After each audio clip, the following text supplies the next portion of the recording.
The following podcast is a W2M Network original production. Visit W2Mnet.com for all of our other great podcasts, plus news, reviews, articles, and opinions from the worlds of wrestling, video games, football, and entertainment.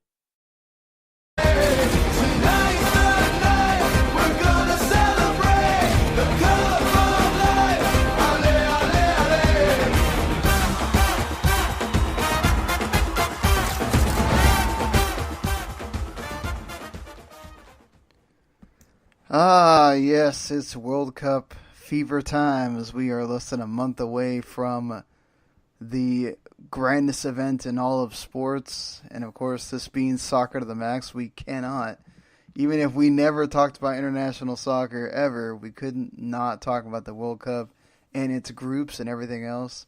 So this begins our World Cup preview shows, of course, being the first one we're doing Group A this evening, morning, afternoon, whenever it is you're listening to us.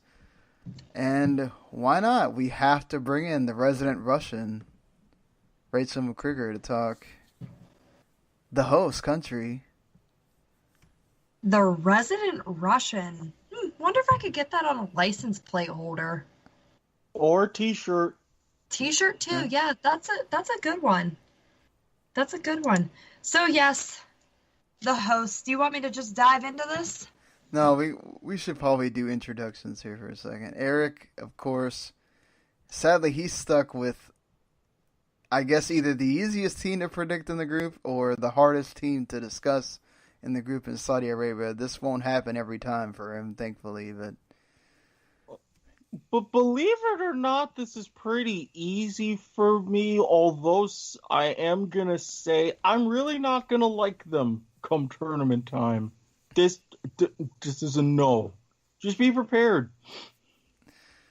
And I'm tasked with Egypt and Uruguay as well here to round out the group. But yeah, so we're talking about Group A, which includes those 4 teams that we talked about. We'll do Group B probably on Thursday, and then we'll take a little bit of a break and do our regular show Sunday, and maybe perhaps another group on Sunday as well. And then Monday, we have some U.S. men's national team friendly against Bolivia to do, and then we'll probably do Group D after that. So that at least you have our first 4 groups kind of outlined there.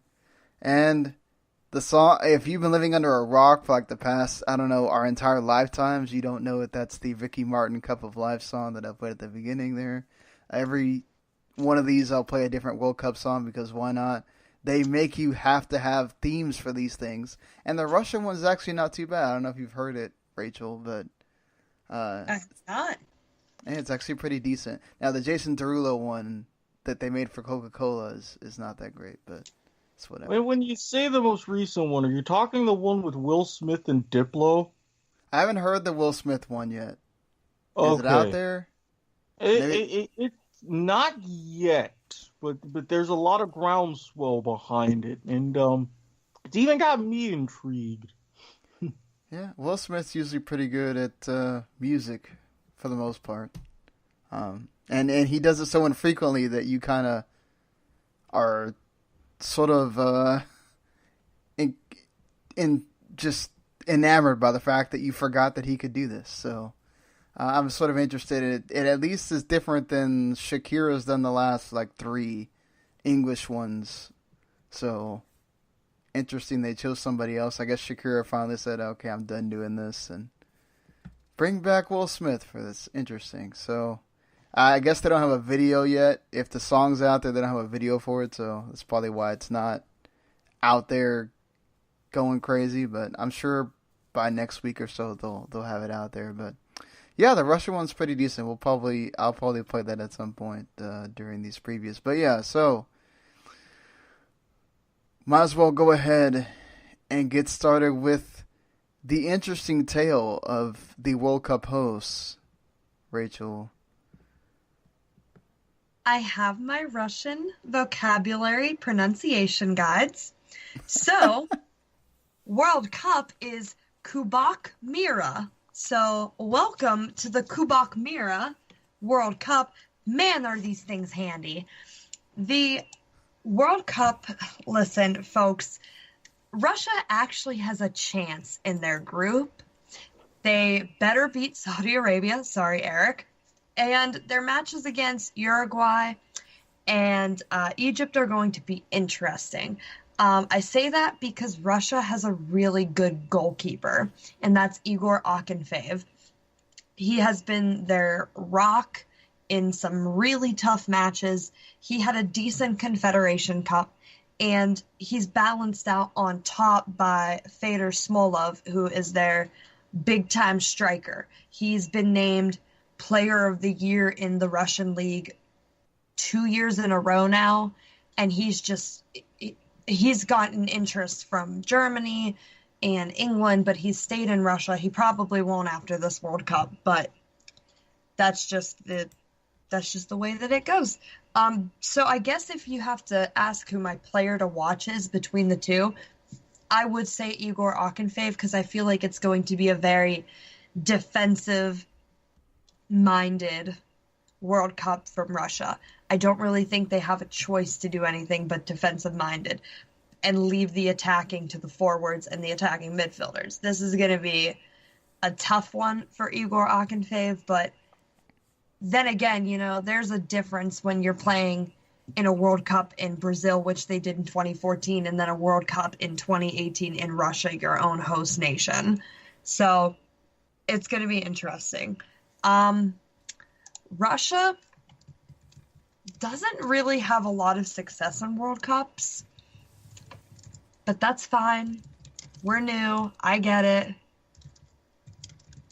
Yeah, I mean, you have success as the Soviet Union, but not as Russia itself, as they've kind of slowly turned their attention towards trying to develop the game in the country. Obviously, hockey is still the number one deal there in Russia, but they've, they qualified for the Euros, didn't do great. They did about the same in the Confed Cup, but obviously Confed Cup you got tougher groups because you've only got 8 teams there. But a lot of what do you think about the coach? Because there's players that just chose not to come play for the national team because they had a problem with this coach. Do not even get me to pronounce the name, but his first name is Stanislav, and his record with the team in 18 matches played as of March 2018 is 18 matches in total, 5 wins, 5 draws, 8 losses. It's been a challenge for them, but one thing that I can really respect about Russia is that they, and the Russian Federation for their soccer, they didn't really jump the gun after the Confed Cup to just be like, oh, well, we didn't get what we wanted, so we're firing our coach. And they've kept him. And yeah, there's some players that don't want to play for him, but then again, it's the World Cup. So you do have your players like Fedor Smolov sticking around, Igor Akinfeev, which are the 2 top players on the team. And this is a coach who's very defensive-minded because he used to play goalkeeper. So he knows what he's talking about when it comes to defense. I'm excited to see them in the group stage. Erik, you're the official pronunciation man of the podcast. So CHERCHESOV. CHERCHE, and what was those last few letters? SOV. Cherchesov? Yeah, seems about right. Cherchesov. Mm-hmm. Close enough. I will give Russia credit. They do have to play just a bunch of friendlies for 2 years since the Euros, and they've chosen some really tough competition, losing to France, Brazil, Argentina, Mexico, Portugal, Costa Rica, Ivory Coast. Those are no joke teams. They drew with Spain, which I think Spain probably didn't have their top A players, but still, it's Spain, Belgium. Those are some really rough teams you're playing. They're getting ready to put the foot on their foot on the gas. I mean, they could have just made it easy and just played teams like Azerbaijan, Albania, New Zealand, for goodness sakes. But instead, they're actually playing quality opponents just so they can get a taste of what's happening. They don't want to go into this thing unprepared. No, totally, for sure. Erik, you missed your cue, man. Well, that's because it couldn't have room to breathe. But I will say this. Why play mailmen when you can play a real team? I like that approach. They did beat the mailmen. So. And your point? Hey, I'm just saying. They beat the mailmen. That's good for them. Yeah, you beat mailmen. Now you get to learn how to win without using polonium soup. That's only step 1. No, it's amazing to me that Igor Akinfev is still there, and he's only freaking 31. Like, I feel like he should be like 41 or something. Oh yeah, he's their lifesaver. And he's been around since that, the entire Euro 2008 squad that was lit up the world on fire, and there's only him and Yuri Shurkov still around from that team. So it's amazing to me that was the golden generation, and there's very few of them left. But yeah, you weren't kidding about the defensive formation. They're going to play a 3-5-2, something around that, and just try to hope that Smolev will score for them.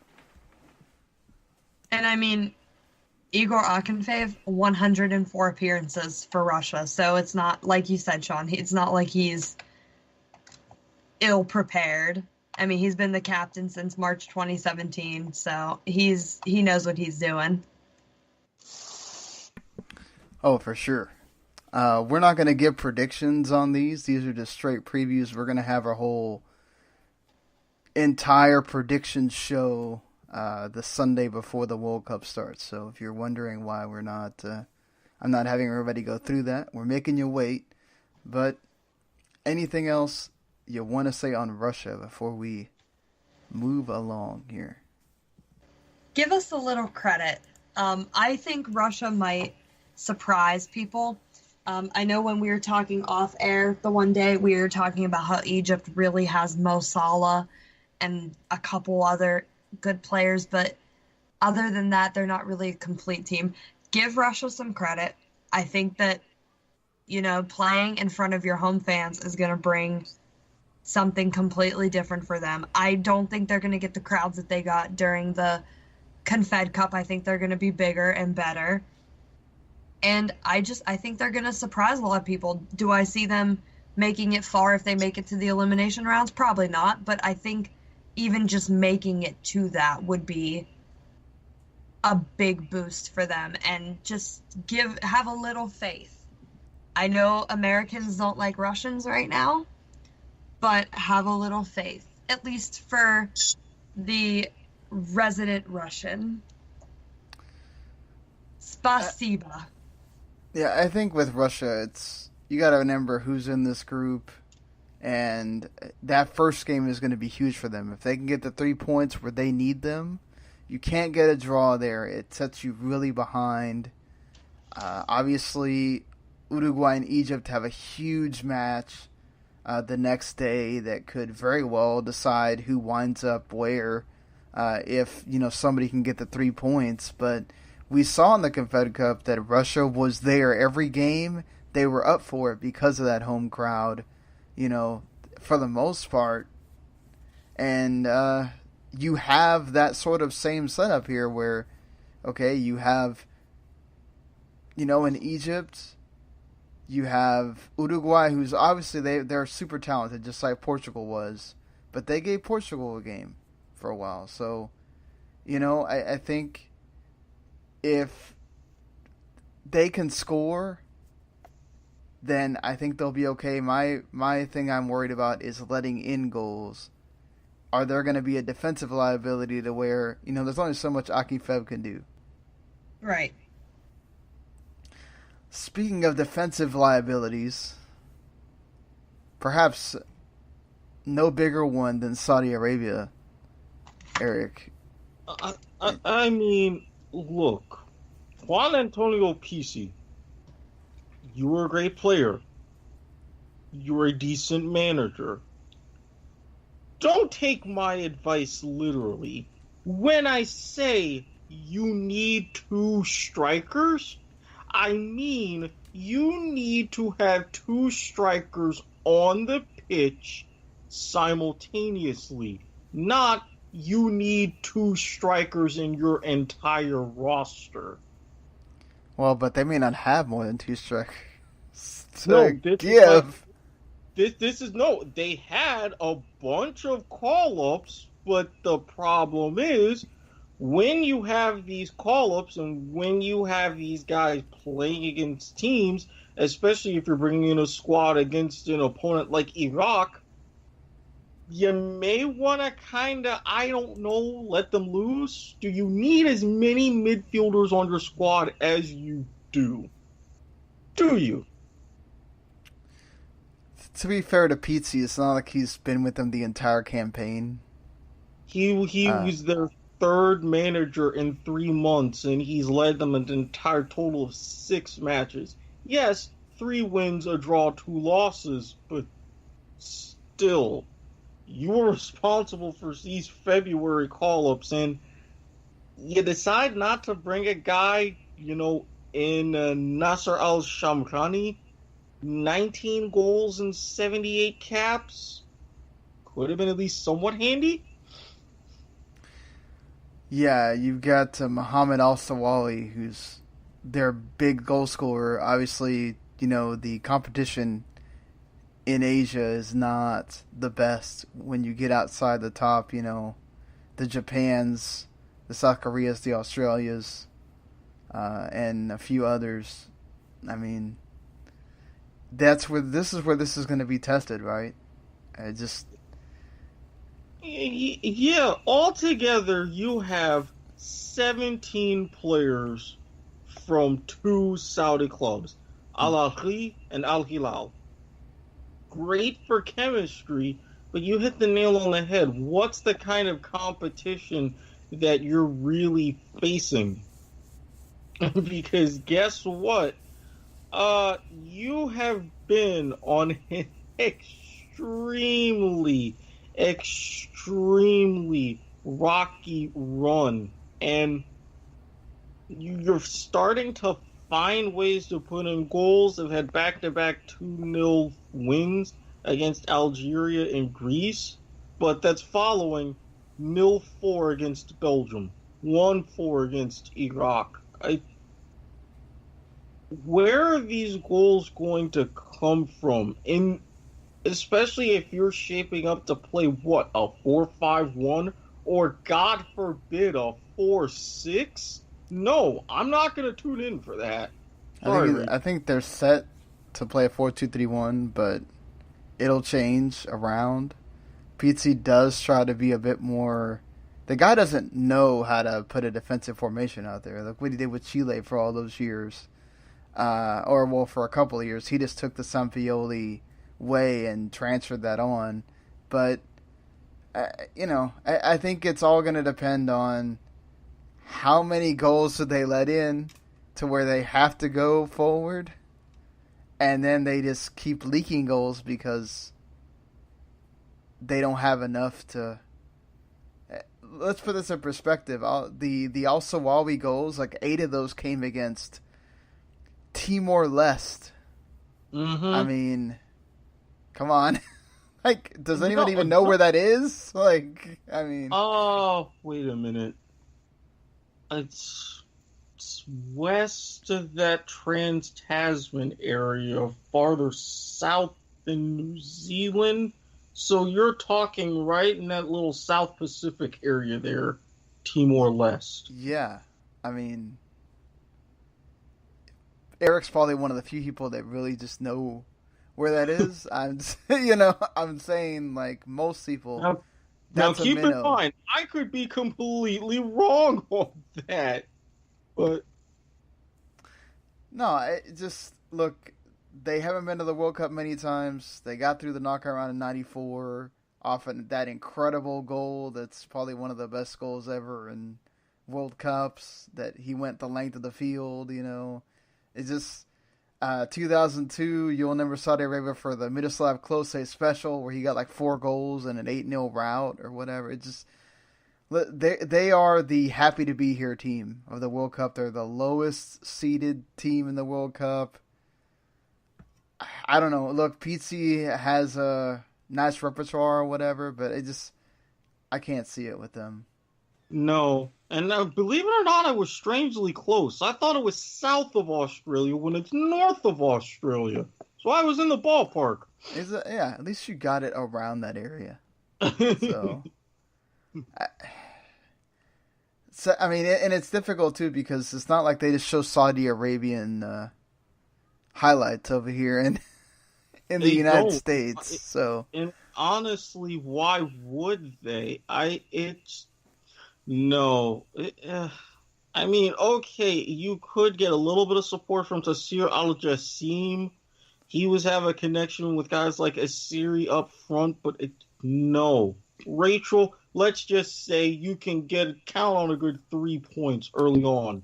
From there, it's up to you. You hope so, anyway. Spasiba, Erik. So I'm gonna move us on to the 46th ranked Egypt here, and of course they won their group in qualifying, knocking out Ghana from being able to be in the World Cup, which I'm sure upset many. And they had to have their star man Mo Salah score a penalty in literally the last seconds to defeat Congo and get through, which is amazing in itself. They haven't been in a World Cup since 1990. And, I mean, but they've been on the rise. They placed second in the African Cup of Nations in 2017. But honestly, this is very much like the early Cristiano Ronaldo teams of Portugal. They are counting on one man to carry this team. And this is a team that plays rather defensively. They're gonna play a 4-2-3-1, but it might be more like a 4-5-1 at times. They have guys that can pass it in to Salah, like Trezeguet. Yes, that's the guy's nickname. He has no relation to David Trezeguet, by the way. Just in case anybody's out there wondering, he doesn't. Ahmed El Mohammadi is also probably going to be doing some things both defensively and on the forward end. Abdallah Saeed as well. He's going to be trying to filter it into Salah, but it's really going to be, can Salah carry what he did at Liverpool? He's still got the Champions League to play as well. Can he carry that pressure of the entire nation of Egypt on his shoulders? Not to mention he's not helped out by the fact that they have a 45-year-old goalkeeper who, the moment he walks on the pitch, he will break the record of the oldest player to ever play in a World Cup, Elsam El Hadri. I mean... Wait a minute. Did I hear you correctly? Yes, 45-year-old goalkeeper. Oh my God, it's soccer's version of George Blanda. That shouldn't happen. Yeah, I mean, and in situations where, like, you're going to be playing two of the world's best strikers in the first game, I can't imagine at 45 you're just, fleet of foot. At 45, you practically need a cortisone shot just to walk onto the pitch, and then you're done. Yeah. I hope they have somebody waiting in the rings, but I mean, that must tell you their goalkeeper situation if you're playing the 45-year-old. I think it's more of a, very much like the Colombian goalkeeper last time around. I think it's a very ceremonial thing. I don't know that he's going to play all 3 games, but you never know. You gotta think about this though. 32 goals for Liverpool this season. Salah has been absolutely on fire. If he wins the if Liverpool win the Champions League, he could very well win the Ballon d'Or. I mean, again, he is in form, barring any kind of crazy injury in these, last friendlies that are about to start up for all these teams, and obviously in the Champions League itself, he's the guy that's going to have to carry them. And I don't know. Again, this is something you're going to read in a lot of previews, but I feel like it's fair. Is he going to be enough for this team? With the host nation bearing down on you,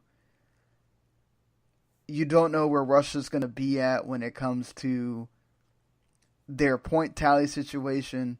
That's a lot to deal with. For a team, again, that doesn't have the experience, a nation that hasn't been there since 1990, you could very well see Egypt melt under the pressure or get too defensive for their own good and not be able to get it out to Salah. So that's what I'm worried about with Egypt is, can they supply him the ball enough? But aside from Saudi Arabia, between Russia and Uruguay, who Uruguay have a very staunch defense, to make him make a play. Now, he is one of those guys that all it takes is one moment, and they could win 1-0. But will he get that one moment is my issue, Personally, against Saudi Arabia, I would say yes.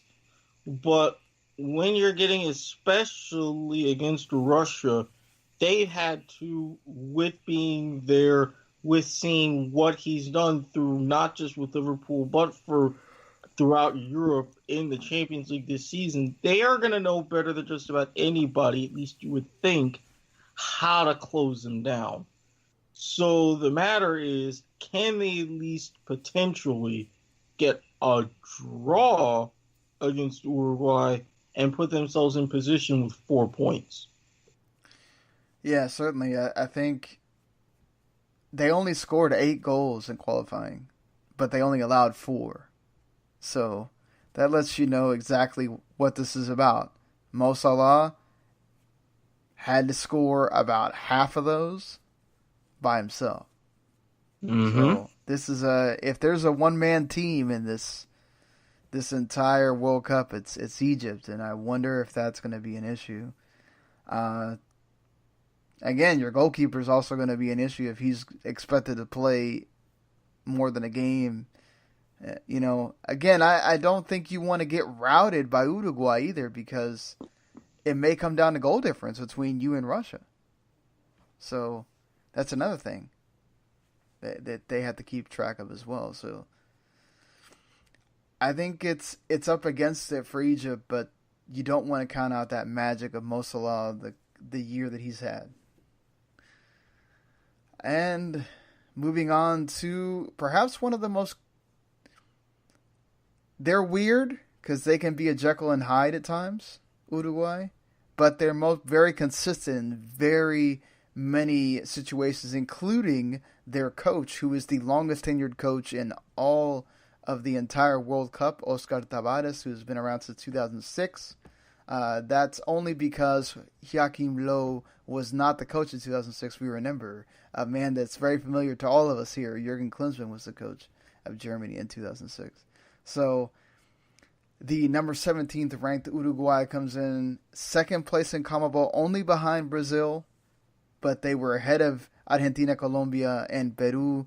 But honestly, if you weren't Brazil, all of CONMEBOL at one point was in second place. That was an entire crazy, chaotic thing for almost the entire qualifying. And it's still a testament to Uruguay to play second when the other 2 World Cups that they've qualified through consecutively, this is now their third one, they qualified to the playoff. So much better standing for Uruguay this time around.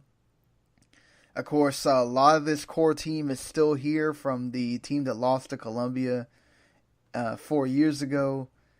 And it's led by 2 of the world's best strikers in Luis Suarez, who's overcome his mental issues or biting issues, whatever you want to call those, and Edison Cavani. Both of those guys are coming off absolute tears of years.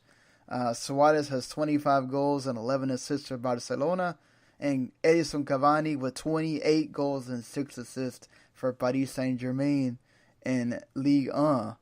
So Luis Suarez is the all-time leading goal scorer for Uruguay. Look, you don't have Diego Forlan out there making things happen, but you have certainly between Carlos Sanchez in the midfield helping out, and then Diego Godin and the rest of that defensive lineup there for Uruguay. I think it's going to be a tough one for all these teams. If Uruguay come out scoring, and they scored the second most goals in all of CONMEBOL qualifying, I think they were only, 5 goals behind Brazil for that entire qualifying campaign, and Brazil was absolutely ridiculous during that qualifying campaign. I think they only allowed like less than 10 goals, and they had about 40 themselves, and Uruguay had a little bit less than that. So yeah, again, if these guys come in on form, I'm not expecting. They could easily win. They could easily be happy with a 2-1 win every game. I don't think that they need to go out there and prove any kind of statement and win like 7-0 or anything like that. But it's hard to imagine the way Uruguay are with the talent they have, them doing anything but being top of the group. So I want to say it's theirs to lose, but they could easily lose it. They could, but I think when you're trying to get a team that's borderline redemption after coming so close, and you have the team really together the way you want it, they're going to be ones to really make a statement. Now, of course, they're going to shoot for 9 points. I think 9 points is reasonable. Mm-hmm. So, not just being top of the group, firing on all cylinders. Yeah, because whoever tops this group has a tough play in the next round, that round of 16, which you would assume is either Portugal or Spain. So you don't want to come in limping, or you don't want to come in barely getting through and having to use up so much energy because you have 2 really rough teams that you're having to play. Now, obviously, we'll get into Group B later, but Cristiano Ronaldo is starting to show his age a little bit, and that might affect him in this World Cup. But all things considered, it's still Cristiano Ronaldo, and he still hasn't won a World Cup. Yeah, he won a Euro finally, but this is a different ballgame. Everybody keeps trying to define Lionel Messi by the fact that, well, he can never be Maradona because he never won the World Cup after all these times of trying. Well, same would go for Ronaldo, right? So, I mean, this is why it's very important. If Uruguay want to be able to rest players in that third game, come out there, maybe try to make that statement against Egypt when everybody's trying to talk about Mo Salah until they can't talk anymore. Oh yeah, because that's going to be the game where you're going to have your highlight of stars. That's where it's going to be your Suarez and Cavani shining, because you still got those bitter things about what their teams couldn't do in Champions League. So that, if you're going to look for the marquee match of that group, that's going to be the one. Yeah, certainly. And then they have Saudi Arabia in the middle. So they could potentially they could have anywhere from 4 to 6 points by the time they even face Russia. And, Russia, by the time they face Uruguay, could have anywhere from the same. So that's going to be an interesting one. They could be fighting for first, or they could already be qualified for first, depending on what happens behind them. But they certainly, I think they know what's up against it with what they're potentially facing in the next round. And I think when you're one of the top players, that does have to creep into your mind. But obviously, you can't get ahead of yourself either. That's something that Uruguay has to be careful of not being overconfident. And that could come and bite them if, say, Cavani and Suarez are not focused.